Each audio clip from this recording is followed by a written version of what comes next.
بسم اللہ الرحمن الرحیم۔ کتاب قصص القرآن، جلد سوم، پارٹ نمبر 16، پیج نمبر 167۔ ان دونوں مسئلوں کے متعلق اہل تحقیق کی رائے مختلف ہے، اور چونکہ اس رویہ صادقہ کی تعبیر خود ذات اقدس سے یا صحابہ کے آثار سے بسند صحیح منقول نہیں ہے، اس لیے محدثین اور ارباب سیر نے یہ کوشش فرمائی ہے کہ وہ اس حدیث کے مصداق کو تقریبی طور پر متعین فرمائیں۔ شیخ بدر الدین عینی فرماتے ہیں کہ وَيْلٌ لِّلْعَرَبِ کے جملہ میں ان شرور و فتن کی جانب اشارہ کیا گیا ہے جو آپ صلی اللہ علیہ وسلم کی وفات کے بعد ہی امت میں رونما ہونے شروع ہو گئے، اور جن کا نتیجہ یہ نکلا کہ امت میں سب سے پہلے عرب قریشی حکومت کا خاتمہ ہو گیا، اور جن ہلاکتوں کا پہلا شکار اہل عرب ہی ہوئے، اور بعد میں ان کا اثر تمام امت مرحومہ پر پڑا۔ اور روم صد میں انگلی اور انگوٹھے کے بنائے ہوئے حلقہ کی مقدار رخنہ پیدا ہو جانے کا ذکر تقریبی ہے، یعنی یہ مقصد نہیں ہے کہ واقعتاً اتنا چھوٹا سا رخنہ پڑ گیا ہے، بلکہ مراد یہ ہے کہ صد ذوالقرنین کے استحکامات کی مدت ختم ہو گئی اور اب اس میں رخنہ پڑنے کی ابتدا ہو چکی ہے، گویا اب وہ آہستہ آہستہ شکست و ریخت ہو جائے گی۔ عمدۃ القاری جلد 11 صفحہ 235۔ حافظ ابن حجر عسقلانی بھی قریب یہی فرماتے ہیں، لکھتے ہیں کہ اس واقعہ کی جانب اشارہ یہ جو رؤیا صادقہ کے بعد قتل عثمان رضی اللہ عنہ کی شکل میں ظاہر ہوا، اور پھر متواتر فتن اور شرور کا سلسلہ جاری ہو گیا، جن کا نتیجہ یہ نکلا کہ عرب قریشی حکومت تمام اقوام کے لیے ایسے ہو گئے جیسا کہ کھانے کے پیالے پر کھانے والے جمع ہو جاتے ہیں۔ چنانچہ ایک حدیث میں اس تشبیہ کا ذکر بھی موجود ہے کہ نبی صلاۃ والسلام نے ارشاد فرمایا، وہ زمانہ قریب ہے کہ تم پر قومیں اس طرح ایک دوسرے کو دعوت دیں گی جس طرح کھانے کے پیالے پر کھانے والے ایک دوسرے کو دعوت دیتے ہیں۔ فتح الباری جلد 13 صفحہ 91۔ قرطبی کہتے ہیں کہ نبی صلی اللہ علیہ وسلم کے اس ارشاد کے مخاطب عرب ہی ہیں، اور رخنہ صد کے متعلق دونوں محدثین کا رجحان اسی جانب معلوم ہوتا ہے کہ اس سے حقیقی رخنہ مراد نہیں ہے بلکہ یہ ایک تشبیہ ہے۔ ان ہر دو محدثین کی تفصیلات سے یہ بھی معلوم ہوتا ہے کہ ان کے نزدیک وَيْلٌ لِّلْعَرَبِ والا جملہ جو شرور و فتن سے متعلق ہے اور فتح روم کے جملہ میں ایک ہی بات بیان کی گئی ہے، اور یہ دونوں جملے اس طرح آپس میں مربوط ہیں کہ دونوں کو ایک ہی حادثہ سے متعلق سمجھا جائے۔ اور حافظ عماد الدین بن کثیر اس بارے میں کوئی رائے کن بات نہیں کرتے اور متردد ہیں کہ زیر بحث حدیث فتح من روم یاجوج و ماجوج میں فتح سے حقیقی فتح کھل جانا مراد ہے یا استعارہ ہے کسی آئندہ ایسے حادثے سے جو یاجوج ماجوج کے ہاتھوں پیش آنے والا ہے، جس کا اثر براہ راست عرب حکومت قریش پر پڑے گا۔ لیکن کرمانی شارح بخاری بعض علماء سے نقل کرتے ہیں کہ وہ اس پوری حدیث کو ایک ہی معاملہ سے متعلق سمجھتے ہیں، اور یہ کہتے ہیں کہ اس میں یاجوج ماجوج کے ایسے حادثہ کا ذکر کیا گیا ہے جس کا ظہور قیامت کی علامت سے جدا درمیانی وقفہ میں پیش آنے والا ہے، اور جو باعث ہوگا عرب کے زوال کا، اور فتح روم استعارہ ہے اس بات سے کہ جو آئندہ حادثہ رونما ہونے والا ہے اس کی ابتدا ہو گئی ہے، اور یہ وہ حادثہ تھا جو معتصم باللہ خلیفہ عباسی کے زمانہ میں فتنہ تاتار کے نام سے برپا ہوا، اور جس نے عرب طاقت کا خاتمہ کر کے رکھ دیا۔ عمدۃ القاری جلد 11۔ اس اجمال کی تفصیل یہ ہے کہ یاجوج ماجوج قبائل کی اس تاخت و تاراج کے بعد جس کا ذکر ذوالقرنین کے واقعہ کے ضمن میں آیا ہے، تاریخ میں ان قبائل کا پھر کوئی یادگار حملہ مذکور نہیں ہے۔ البتہ 7ویں صدی عیسوی میں ان کے لیے ذوالقرنین کی یہ روک بیکار ہو گئی، اور انہوں نے بحر خز اور بحر اسود کے اس درہ کے علاوہ جو ان پر بند کر دیا گیا تھا، بحیرہ یورال اور بحر خزر کا درمیانی راستہ پا لیا، نیز ادھر صد ذوالقرنین کے استحکامات میں بھی فرق آنا شروع ہو گیا تھا، اور اس طرح ذوالقرنین کے بعد اب یاجوج ماجوج کے ایک نئے فتنہ کا آغاز ہو چکا تھا، اور صدیوں سے ان خاموش قبائل فتنہ جو میں پھر حرکت شروع ہو گئی تھی۔ لہٰذا نبی اکرم صلی اللہ علیہ وسلم کو رویا صادقہ میں یہ دکھایا گیا کہ اگرچہ ابھی وہ وقت دور ہے جبکہ قیامت کے قریب تمام قبائل یاجوج ماجوج عالم انسانیت پر چھا جائیں گے، لیکن وہ وقت قریب ہے جبکہ ذوالقرنین کے بعد ان کا ایک اہم خروج پھر ہوگا، اور وہ عرب کی طاقت اور فرمان روائی کی بربادی کا پیش خیمہ ثابت ہوگا، اور اسی خروج کو اس طرح حسی طور پر دکھایا گیا کہ گویا صد دیوار میں ایک چھوٹا سا سوراخ ہو گیا ہے، اور آہستہ آہستہ وہ دیوار گر کر منہدم ہو جانے والی ہے۔ چنانچہ زمانہ نبوی میں یہ وہ وقت تھا کہ ان قبائل میں سے چند منگولین قبائل نے اپنے مرکز سے نکل کر قرب و جوار میں پھیلنا اور چھوٹے چھوٹے حملے کرنا شروع کر دیا تھا، اور آخرکار 6 صدی ہجری میں چنگیز خان ان کا قائد بن گیا تھا، اور اس نے منتشر قبائل کو ایک جگہ جمع کرنا شروع کیا، اور پھر اس کے بیٹے اوکتائی خان نے ایک بے پناہ طاقت کے ساتھ اٹھ کر مغرب و جنوب پر حملہ کر دیا، اور 686 میں آخر ہلاکو خان کے ہاتھوں بغداد کی عرب خلافت کا خاتمہ ہو گیا، اور اس نے خلافت عربیہ کو تہہ و بالا کر ڈالا۔ تو یوں سمجھے کہ جس طرح نبی صلی اللہ علیہ وسلم کی ذات اقدس خود علامات قیامت میں سے سب سے بڑی علامت ہے، یعنی آپ صلی اللہ علیہ وسلم خاتم النبیین ہیں، پھر بھی قیامت کے وقت میں اور ذات اقدس میں کافی غیر متعین فاصلہ ہے، اسی طرح یہ فتنہ تاتار بھی علامت قیامت خروج یاجوج ماجوج کا ایک ابتدائی نشان ہے، اور جس طرح خروج دجال، قتل دجال اور نزول عیسیٰ قیامت کی قریبی علامات ہیں، اسی طرح سورہ انبیاء میں ذکر کردہ خروج یاجوج ماجوج بھی علامات قیامت میں سے قریبی اور آخری علامت یا آخری شرط ہے۔ پس فتح روم میں ان کی ابتدائی حرکت کی جانب اشارہ ہے جو رویا صادقہ کے وقت شروع ہو چکی تھی، اور ویل للعرب سے اس نتیجہ کا اظہار ہے جو عرب حکومت کے خاتمہ پر منتج ہوا ہے۔ لیکن شیخ بدر الدین عینی نے بخاری کی شرح عمدۃ القاری میں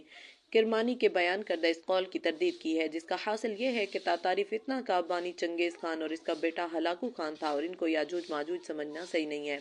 لہٰذا اس حدیث کا مصداق اس فتنہ کو قرار دینا بھی غلط ہے۔ بہرحال حدیث ویل للعرب کی ان مختلف توجیہات سے جبکہ یہ بات ظاہر ہو گئی کہ اس روایت کے مصداق کا تعین خود حدیث سے نہیں ہوتا، بلکہ محدثین نے قرائن اور الفاظ حدیث کی نشست کو پیش نظر رکھ کر اپنی جانب سے مصداق متعین کرنے کی سعی فرمائی ہے، پھر اس میں بھی اختلاف رائے رہا ہے، تو اب انہی کے بتائے ہوئے اصول کو سامنے رکھ کر ہم بھی کچھ کہنے اور حدیث زیر بحث کے مقصد کو متعین کرنے کا حق رکھتے ہیں، اگرچہ دوسرے اقوال کی طرح وہ بھی غیر منصوص اور قابل رد و قبول ہوگا۔ حدیث زیر بحث میں مستقبل میں پیش آنے والے جس فتنہ اور شر کی خبر دی گئی ہے، اس کے 2 جملے بہت اہم ہیں، ایک وَيْلٌ لِّلْعَرَبِ مِنْ شَرِّ قَدِ اقْتَرَبَ،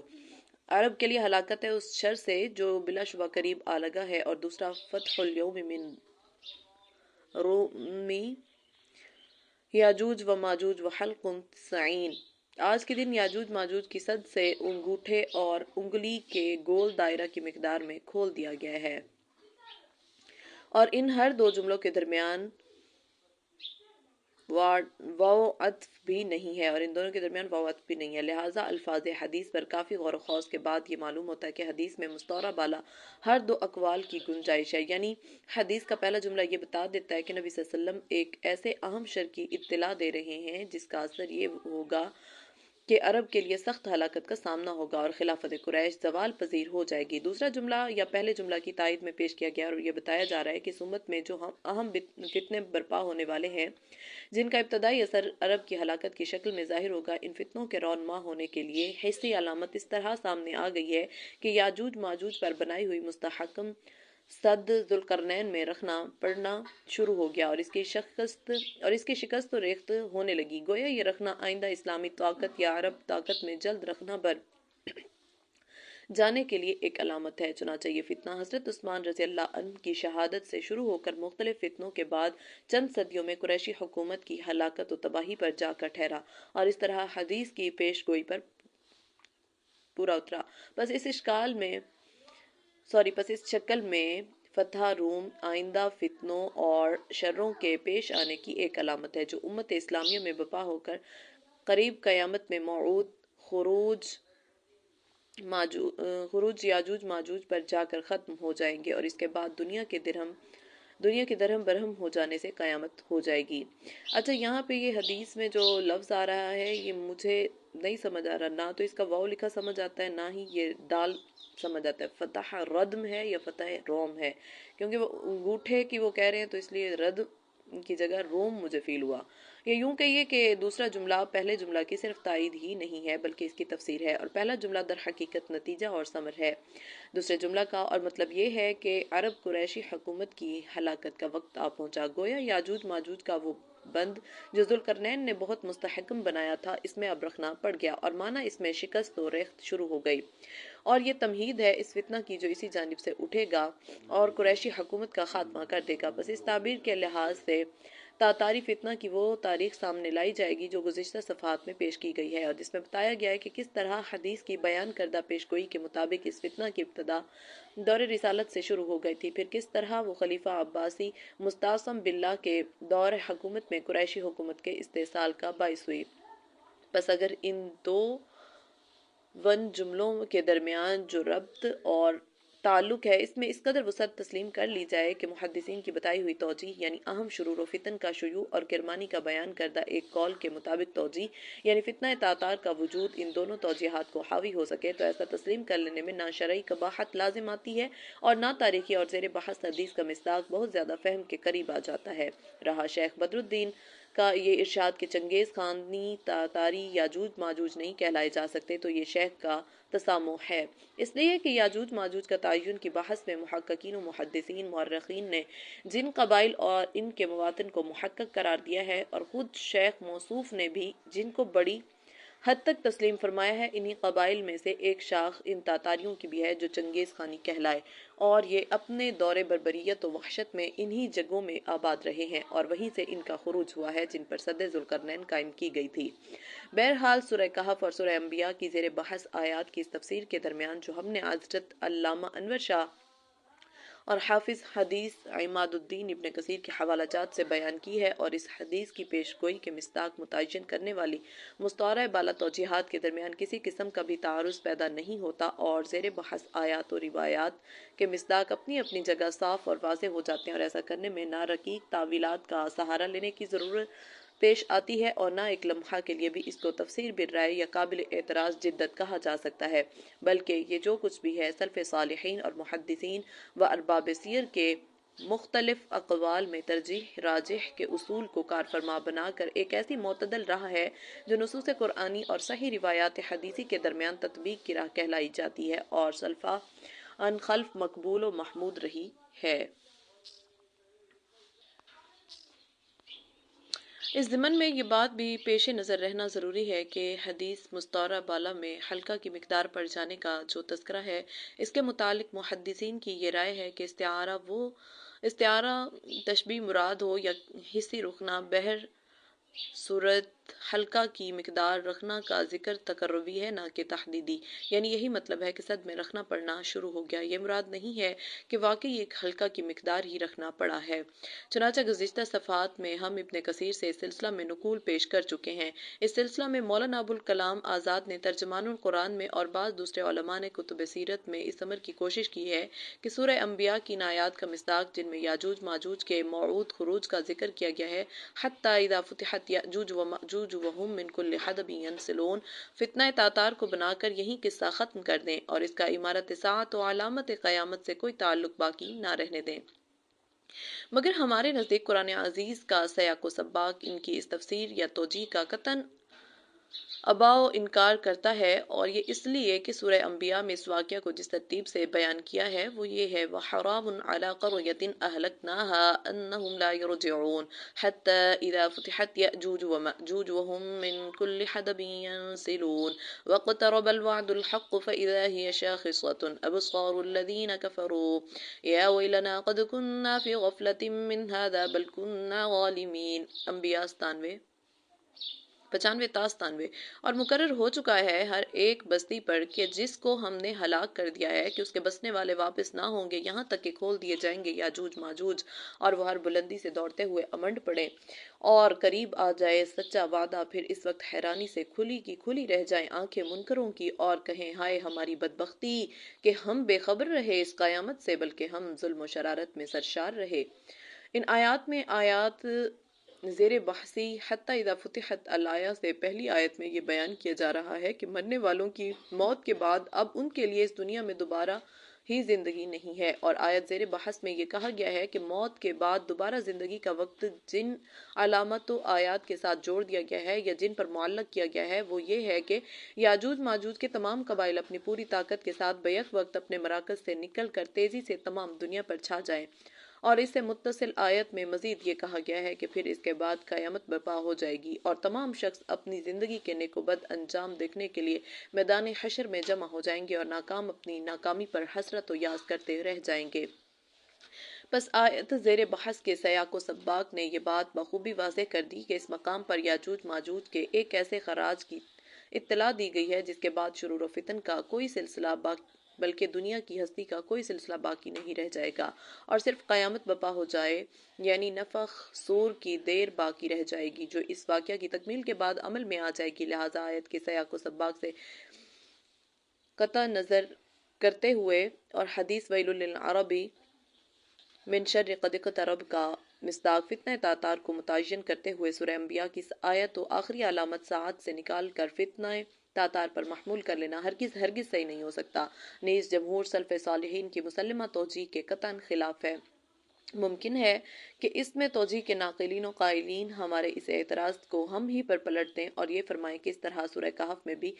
آیت اذا جاء وعد ربی جعلہ دکا میں وعد سے کیوں قیامت مراد لی جائے، جبکہ اس کے بعد آیت ونفخ فی الصور موجود ہے جو بلا شبہ قیامت کی آخری علامت ہے، اور کیوں نہ کہا جائے کہ اس آیت سے یہ مراد ہے کہ یاجوج ماجوج نفخ صور تک صد کے اندر محصور اور بند رہیں گے اور نفخ صور کے قریب یک بیک صد گر جائے گی اور وہ نکل پڑیں گے۔ تو اس کے متعلق ہماری یہ گزارش ہے کہ یہ اعتراض اپنی اس تقریری کے ساتھ ہرگز ہم پر وارد نہیں ہے،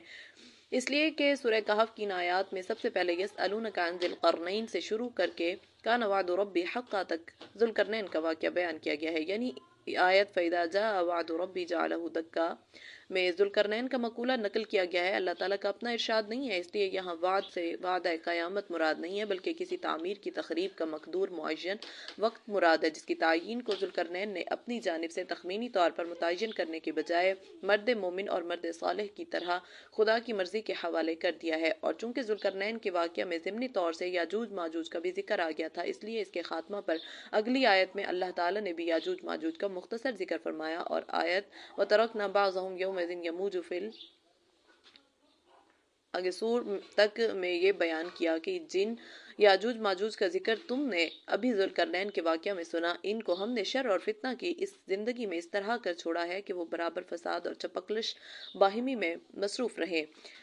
اور یہ سلسلہ اس وقت تک قائم رہے گا کہ سور پھونک دیا جائے گا، اس دن وہ سب جمع کیے جائیں گے اور اس دن جہنم کافروں پر پیش کی جائے گی۔ گویا سورہ انبیاء میں تو یاجوج ماجوج کا ذکر مستقل حیثیت رکھتا ہے اور وہاں بتانا ہی یہ منظور ہے کہ ان کا اجتماعی خروج قیامت کی آخری علامات میں سے ایک نمایاں علامت ہے، اور سورہ کہف میں ان کا تذکرہ صرف ضمنی ہے اور ان کے فساد اور شر انگیزی کے خصوصی واقعہ کی مناسبت سے ان کی باہمی فساد انگیزیوں اور مختلف اوقات میں موج در موج چپکلشوں کی وارداتوں کا ذکر اس انداز میں کر دیا گیا کہ ان کے موعود خروج کی جانب بھی اشارہ ہو جائے۔ غرض سورہ کہف کی زیر بحث آیات کا سیاق و سباق یعنی ان سے پہلی اور بعد کی آیات کا ہرگز یہ تقاضا نہیں ہے کہ ذوالقرنین کے مقولہ اذا جاء وعد ربی جعلہ دکا میں وعد سے مراد وعدہ قیامت لیا جائے اور وہ معنی بیان کیے جائیں جو معترض نے ہماری بیان کردہ سورہ انبیاء کی تفسیر کے مقابلہ میں پیش کیے ہیں۔ الحاصل جن معاصر مفسرین نے سورہ انبیاء کی زیر بحث آیات کا مصداق فتنہ تاتار کو بتایا ہے اور اس کی تائید میں بخاری کی مشہور حدیث ویل للعرب من شر قد اقترب الق کو پیش کیا ہے، اور ان کی یہ تفسیر غلط اور حدیث سے اس کی تائید قطعاً بے محل ہے، بلکہ بخاری و مسلم کی دوسری صحیح احادیث جو کتاب الفتن میں مذکور ہیں اس تفسیر کے خلاف صاف صاف یہ بیان کرتی ہیں کہ علامات قیامت میں جب آخری علامت رونما ہوگی تو پہلے حضرت عیسیٰ علیہ السلام کا آسمان سے نزول ہوگا، دجال کا سخت فتنہ برپا ہوگا اور آخرکار حضرت عیسیٰ کے ہاتھوں وہ مارا جائے گا، پھر کچھ عرصہ کے بعد یاجوج ماجوج کا موعود خروج ہوگا جو تمام دنیا پر شر فساد کی صورت میں چھا جائے گا، پھر کچھ وقفہ کے بعد نفخ صور ہوگا، یہ کارخانہ دنیا درہم برہم ہو جائے گا۔ بخاری کتاب الفتن جلد 2۔ یہ بھی واضح رہے کہ یہ اور اسی قسم کی دوسری صحیح اور اصح روایات سے ان تینوں جھوٹے مدعیان نبوت کے دعووں کا بھی ابطال ہو جاتا ہے اور ان کے کذب صریح کی رسوائی آشکارا ہو جاتی ہے، جو اپنی نبوت کی صداقت کی تعبیر یہ کہہ کر تیار کرتے ہیں کہ انگریز اور روس یاجوج ماجوج ہیں، اور جبکہ ان کا خروج ہو چکا اور وہ عالم کے اکثر حصوں پر قابض ہو چکے تو اب یسوع مسیح کی آمد ضروری ہو گئے، لہٰذا وہ موعود مسیح عیسیٰ ہیں ہم ہیں، کیونکہ جب شرط موجود ہے تو مشروط کیوں موجود نہ ہو۔ کسی جھوٹے مدعی نبوت کی یہ دلیل اگرچہ خود تارے عنکبوت سے زیادہ حقیقت نہیں رکھتی اور اس لیے درخور اعتنا بھی نہیں ہے، تاہم عوام کو غلط فہمی سے محفوظ رکھنے کے لیے یہ بتا دینا ضروری ہے کہ اس مدعی کے بیان کردہ یہ دونوں دعوے جو دلیل کے دو مقدموں کے طور پر بیان کیے گئے ہیں غلط اور ناقابل قبول ہیں، اور اس لیے ان سے پیدا شدہ نتیجہ بھی بلا شبہ باطل اور مردود ہے۔ پہلا دعویٰ یا مقدمہ تو اس لیے غلط ہے کہ ہم نے یاجوج ماجوج کی بحث میں تفصیل کے ساتھ حدیث و تاریخ سے یہ ثابت کر دیا ہے کہ یاجوج ماجوج کا اطلاق صرف انہی قبائل پر ہوتا رہتا ہے جو اپنے اصل مرکز میں بہیمت طریق وحشت بربریت مقیم ہے، اور ان میں سے جو افراد یا قبائل مرکز چھوڑ کر دنیا کے مختلف حصوں میں بس گئے، آہستہ آہستہ متمدن بن گئے ہیں، وہ تاریخ کی نظر میں یاجوج ماجوج نہیں کہلاتے بلکہ بعض امتیازات خصوصی کے پیش نظر نئے نئے ناموں سے موسوم کیے گئے، اور اپنے اصلی اور نسلی مرکز سے اس قدر اجنبی ہو گئے ہیں کہ وہ اور یہ دو مستقل جدا جدا قومیں بن گئیں اور ایک دوسرے کے دشمن ہو گئے۔ اسی طرح قرآن اور حدیث کے مطالعے سے بھی یہ واضح ہوتا ہے کہ وہ انہی قبائل کو یاجوج ماجوج کہتا ہے جو اپنی بربریت اور وحشت کے ساتھ عام دنیا سے الگ اپنے مرکز میں گوشہ گیر ہیں۔ اسی اصول پر دوسرا دعویٰ یا مقدمہ بھی باطل ہے کہ انگریز اور روس بلکہ یورپین حکومتوں کا تسلط اور قبضہ یاجوج ماجوج کا خروج ہے، اور یہ اس لیے کہ ایک تو ابھی ذکر ہو چکا کہ متمدن اقوام کو یاجوج ماجوج کو نہ ہی غلط ہے، دوسرا اس لیے کہ یاجوج ماجوج کے اس فتنہ فساد کے پیش نظر جس کا ذکر ذوالقرنین کے واقعہ میں سورہ کہف میں مذکور ہے، اور صحیح حدیث کی تصریحات کے مطابق ان کا وہ خروج بھی جس کا ذکر سورہ انبیاء میں کیا گیا ہے اور جس کو علامت قیامت میں سے ٹھہرایا ہے، ایسے ہی فساد و شر کے ساتھ ہوگا جس کا تعلق تمدن و حضارت سے دور کا بھی نہ ہو، اور جو خالص وحشیانہ طرز و طریقہ پر برپا کیا جائے۔ کہاں سائنس کے ایجادات و آلات کا طریقہ جنگ اور کہاں غیر متمدن وحشیانہ جنگ و بیکار۔ اور یہ بات اس لیے بھی واضح ہے کہ متمدن اقوام کی جنگ و پیکار کتنی ہی وحشیانہ طرز و طریقہ اختیار کیے ہوئے کیوں نہ ہو، بہرحال سائنس اور حرب و ضرب کے اصول کے مطابق ہوتی ہیں، اور یہ سلسلہ اقوام امم میں ہمیشہ سے جاری ہے۔ اس لیے اگر اس قسم کے جابرانہ قاہرانہ تسلط اور قبضہ کے متعلق قرآن کو پیشگوئی کرنی ہوتی تھی تو اس کی تعبیر کے لیے ہرگز یہ طریقہ اختیار نہ کیا جاتا جو یاجوج ماجوج کے خروج موعود کے سلسلہ میں سورہ انبیاء میں اختیار کیا گیا ہے، بلکہ ان کی ترقی نما بربریت کی جانب ضروری اشارات یا تصریحات کا ہونا لازم تھا۔ رہا یہ امر کہ آج جبکہ کاکیشیا کا تمام علاقہ متمدن ہو چکا اور یہاں کی بیشتر آبادی مسلمان ہے، تو قریب بقیامت یاجوج ماجوج کا خروج اس علاقہ سے کس طرح ہوگا؟ اس کا جواب یہ ہے کہ گزشتہ صفحات میں یہ تفصیل کے ساتھ بیان کیا جا چکا ہے کہ کاکیشیا کے اس حصہ سے چین اور تبت تک کے تمام ساحلی اور پہاڑی علاقوں کا سلسلہ انہی وحشی قبائل کا مسکن رہا ہے اور آج بھی ہے۔ بس انہی علاقوں کے مختلف حصے سے بے تعداد وحشی انسان وقت موعود پر نکل کر دنیا انسان کو تاراج کرنے کے لیے پھیل جائیں گے۔ الحاصل احادیث صحیح اور آیات قرآنی کے مطابقت کے ساتھ ساتھ جب مسئلہ زیر بحث پر غور و فکر کیا جاتا ہے تو بصراحت یہ معلوم ہوتا ہے کہ اس علامت سے قبل حضرت عیسیٰ کا نزول از آسمان ضروری ہے، نہ یہ کہ پہلے یاجوج ماجوج کا خروج ہوگا اور پھر حضرت مسیح کی آمد کا انتظار کیا جائے۔ چنانچہ صحیح مسلم میں ایک طویل حدیث مذکور ہے۔ فبينما هو كذلك إذ بعث الله المسيح ابن مريم فينزل عند المنارة البيضاء شرقي دمشق بين مهرودتين واضعا كفيه على أجنحة ملكين إذا طاطا رأسه قطر وإذا رفعه تحدر منه جمان كاللؤلؤ فلا يحل لكافر يجد ريح نفسه الأماد ونفسه ينتهى حيث ينتهى طرفه فيطلبه حتى يدركه باب لد فقتله ثم يأتي عيسى ابن مريم قوم قد عصمهم الله منه فيمسح عن وجوههم ويحدثهم بدرجاتهم في الجنة فبينما هو كذلك إذ أوحى الله إلى عيسى إني قد أخرجت عبادا إلى لا يد لأحد بقتالهم فحرز عبادي إلى الطور ويبعث الله يأجوج ومأجوج وهم من كل حدب ينسلون۔ مسلم کتاب الفتن۔ واقعات یہاں تک پہنچیں گے کہ اللہ تعالیٰ حضرت مسیح ابن مریم کو بھیجے گا اور وہ جامع دمشق کے سفید مشرقی مینارہ کے